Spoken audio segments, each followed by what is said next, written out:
Certaines reviennent chaque année. Entre mars et juillet, se reproduire en baie de Seine. Ce sont les cigognes qui apprécient visiblement la réserve naturelle de l'Estuaire. Une période propice au bagage des petits. La méthode permet depuis 20 ans de les identifier et de les répertorier. Donc là, globalement, ils sont en état de torpeur. À un certain stade, en fait, ils restent dans le nid et ils font les morts. Un moment de stress pour les cigogneaux. Alors l'équipe de la réserve de l'Estuaire doit faire vite pour les attraper. Ces oiseaux, nés en avril, sont identifiés et bagués.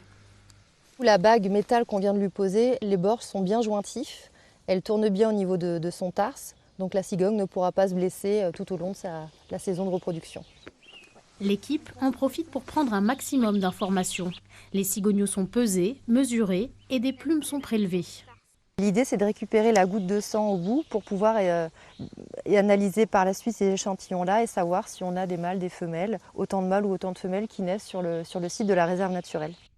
Cette opération permet de suivre l'évolution de la population.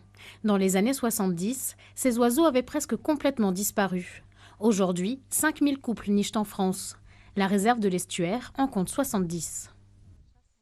Ça reste quand même une espèce qui est fragile, comme on a pu le voir dans les années 70.